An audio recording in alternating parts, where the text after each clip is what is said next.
오늘 본문은 신약 성경의 위대한 선교사요 목회자인 바울이 그의 믿음으로 낳은 아들 디모데에게 보낸 편지의 마지막 부분입니다. 본문이 이렇게 시작이 되죠. 너는 어서 속히 내게로 오라. 무슨 급한 일이 있는지 모르지만 바울은 디모데에게 빨리 좀 내게로 와 달라고 그렇게 이야기를 하고 있습니다. 그런데 그냥 오라가 아니고 어서 속히라고 했습니다. 이 두 단어는 하나만 써도 빨리 오라는 충분한 의사 전달이 될 수 있는 그런 단어인데 바울은 지금 그걸 겹쳐서 쓰고 있습니다. 어서라는 단어는 스푸다조라고 하는 단어인데요. 열심히라는 뜻입니다.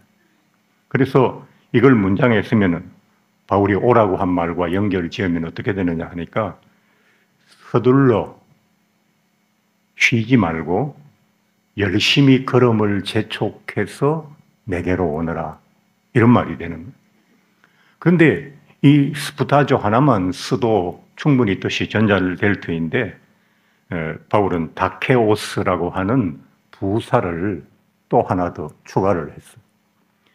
부사는 동사를 수식하는 게 부사 아닙니까? 동사나 형용사를 수식하는 게 부사입니다.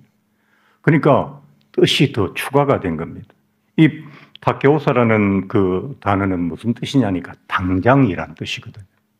그러니까 오늘 문장이 조금 이렇게 간단하게 번역이 되어 있지만 원문대로 직역을 하면 디모데야 너는 서둘러 쉬지 말고 열심히 걸음을 재촉해서 내게 오되 지금 당장 출발해라. 이제 그런 뜻이 되는 거예요. 평소 신중하고 사려있고 침착하던 바울이 오늘 본문에서는 왜 이렇게 다급하게 디모데와의 만남을 서두르고 있는 것일까요? 21절에 보니까 바울이 디모데에게 이런 말도 했습니다. 너는 겨울 전에 어서 오라. 지금 겨울이 바울에게 닥쳐오고 있고 그래서 그는 겨울 전에 빨리 오라고 재촉을 하고 있는 것입니다. 그러나 겨울이 다가오기 때문에 이렇게 심하게 디모데를 재촉한다는 것도 이상합니다. 우리가 인생을 살면서 겨울을 한두 번 맞습니까? 계절의 끝자락에는 언제나 겨울이 있습니다. 그리고 그 겨울을 맞아야 또 한 해가 가지 않습니까? 겨울맞이는 1년에 한 번씩 하는 해마다의 행사인데 뭐가 특별히 대단해서 겨울 전에 디모데가 빨리 오기를 바울은 재촉하고 있는 것일까요? 이제 앞으로 설명을 하겠습니다만 그것은 금년에 맞이하는 이 겨울은 바울이 맞았던 지난 모든 겨울과 비교할 수 없는 큰 겨울이기 때문입니다. 제가 큰 겨울이라고 했죠. 이제 성경에는 겨울이라는 단어가 여러 번 나오는데요. 제일 많이 나오는 번역본으로 보면 한 20번 가까이 이렇게 겨울이라는 단어가 나옵니다.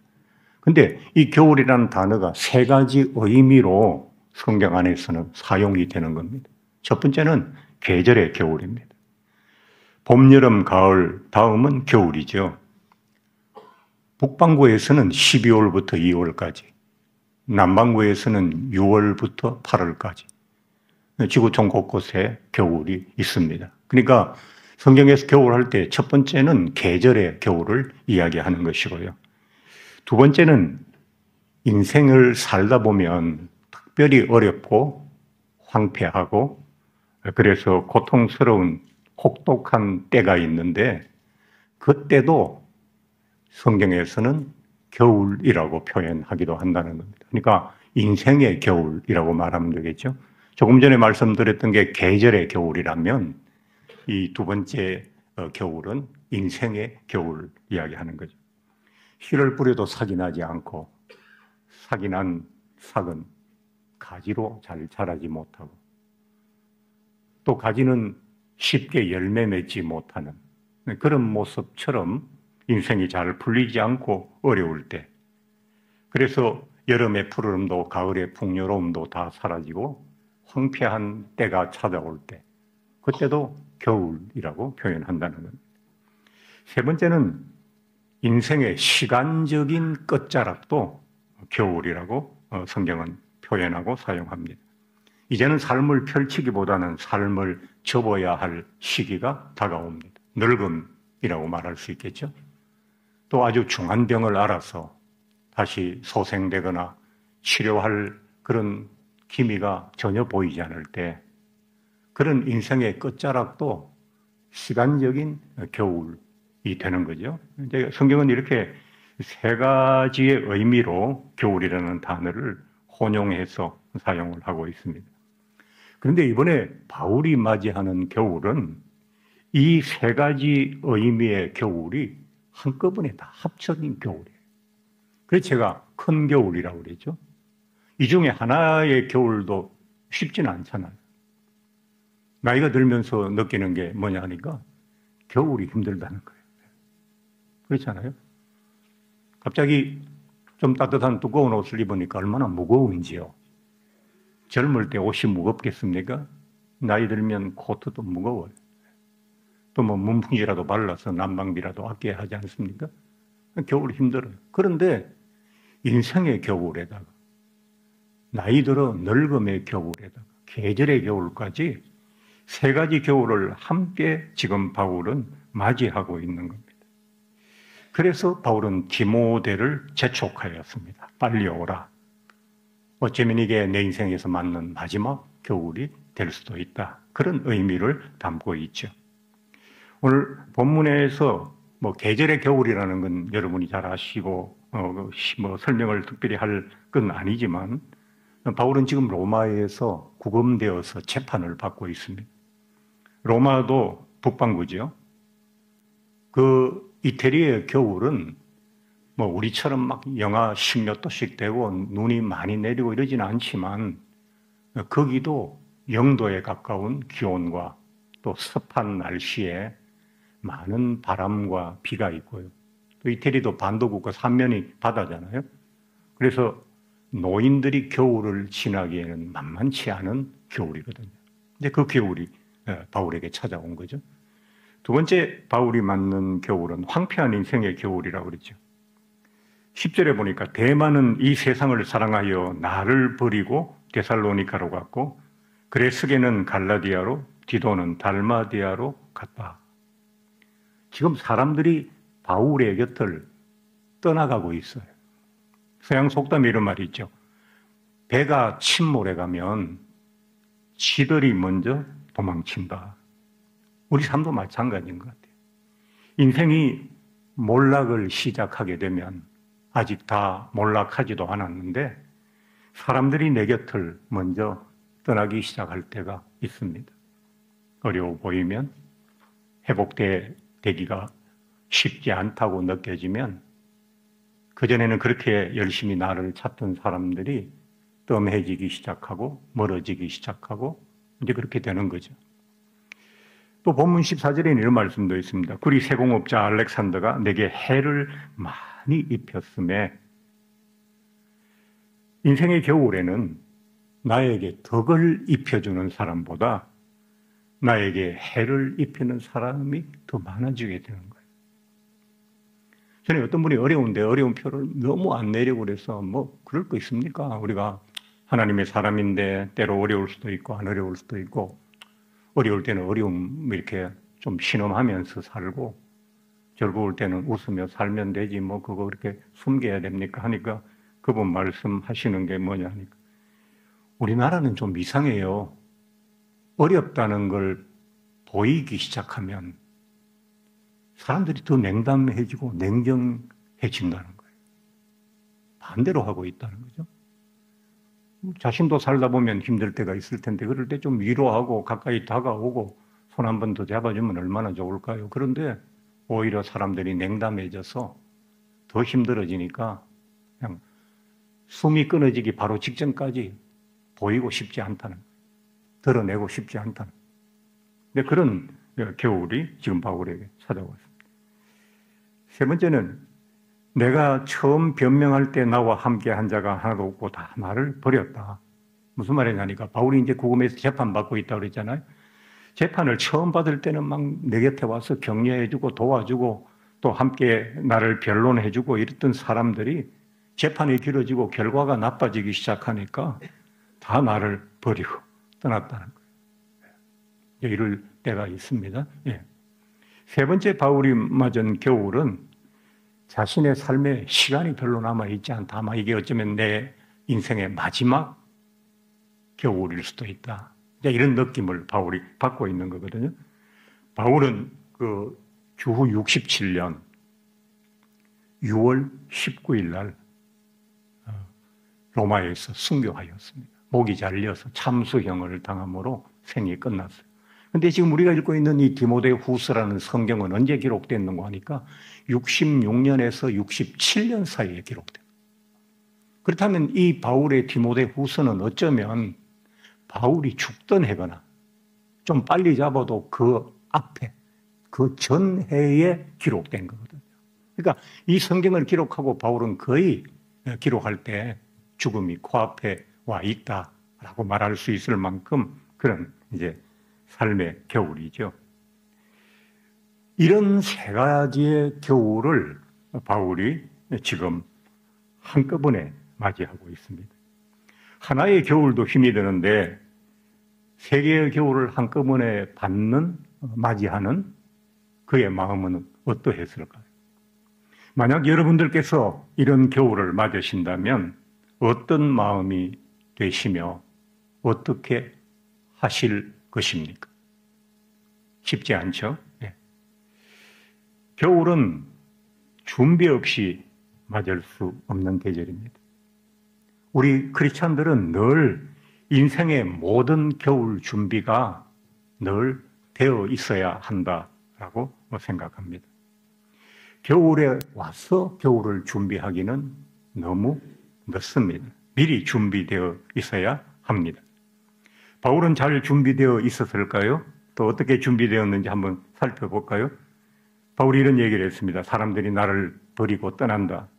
나를 떠나고 버린 사람들을 원망하지 않는다라고 바울은 말했어요. 바울은 자신의 인생의 겨울에 대해서 인격적인 겨울 준비를 이미 하고 있었습니다. 나이가 들어가면 삶이 어려워지고 원망하지 않을 수 있는 인생의 겨울 준비가 필요합니다. 자식들이 부모를 마음에서 버릴 때라는 글이 있더라고요. 자식들이 이제 겉으로는 내 아버지, 어머니 하지만 마음에서 정말 부모와 멀어지는 순간, 그런 순간이 있대요. 저도 이제 아버지 아닙니까? 불안해서 한번 읽어봤더니 내용이 뭐냐 하니까 그 첫 번째가 돈 이야기 많이 하는 부모. 가끔 전화했는데 돈 이야기를 돈이 없다, 뭐 어쩌다 이런 이야기 하시는 부모. 자식들이 자꾸 멀어진대요, 부모님하고. 부모님은 더 내 삶에 관심을 두고 신경을 써주고 살펴주면 좋겠다고 얘기하지만 그게 멀어지게 만드는 이유가 된다. 두 번째는 늘 아프다고 하는 부모. 세 번째는 전화 걸어서 불평하거나 화내거나 꾸짖는 부모. 그럴 때 자식이 마음에서 부모를 이렇게 멀어진다고 느끼고 마음에서 조금씩 지워낸다는 거죠. 자식들만 나쁠까요?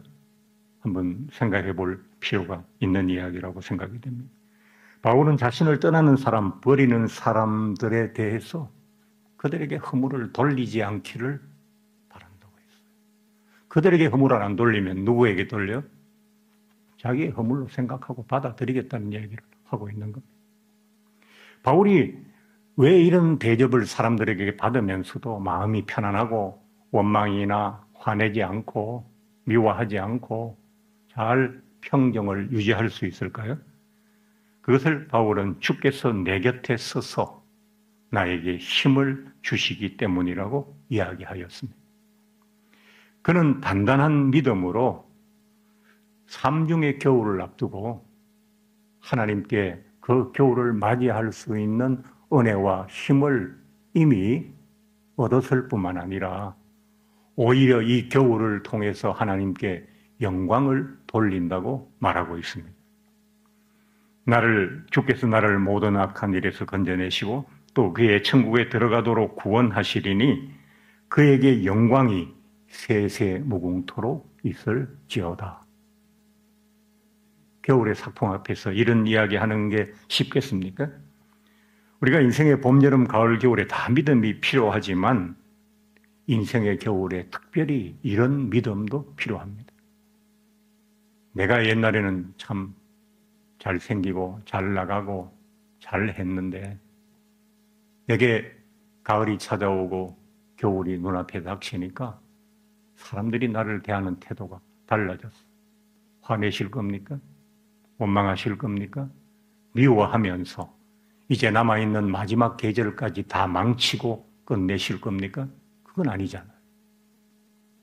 우리는 사람들에게 위로받을 때도 있고 사람의 위로도 필요하지만 우리를 주로 우리의 마음과 삶과 우리의 인격을 지키시는 분은 하나님이시기 때문에 여러분의 삶의 힘의 주된 그 파워가 하나님에게서 나와야 하는 겁니다.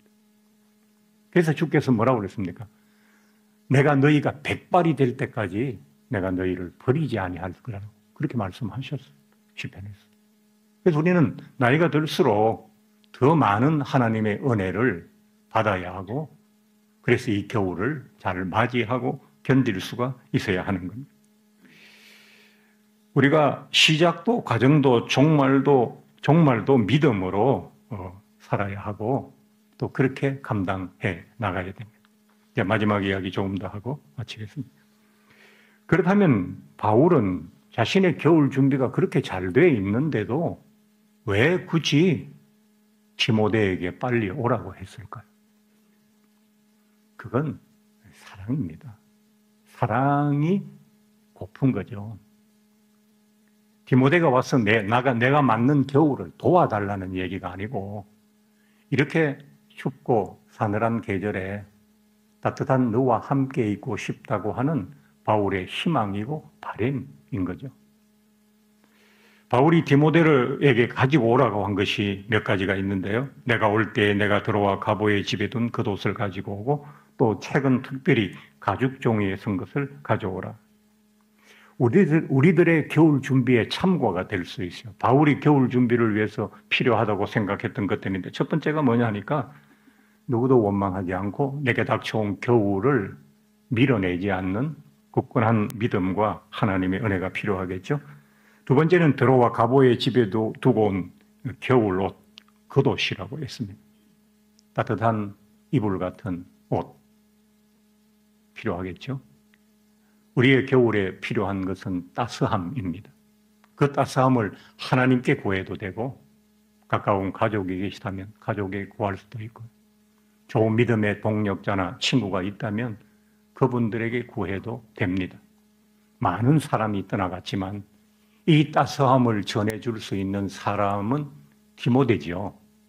한 사람이면 족한 것입니다.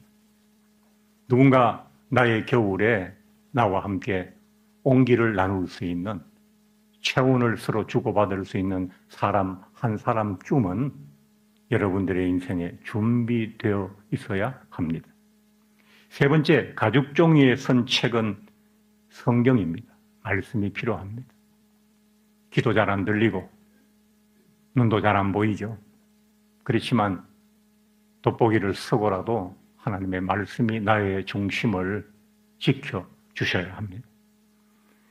네 번째, 아들 같은 디모데의 사랑, 그게 또 필요했죠, 바울에게. 그래서 바울은 자신의 겨울을 잘 준비할 수 있는 그런 여러 가지 구성을 갖추게 됐습니다.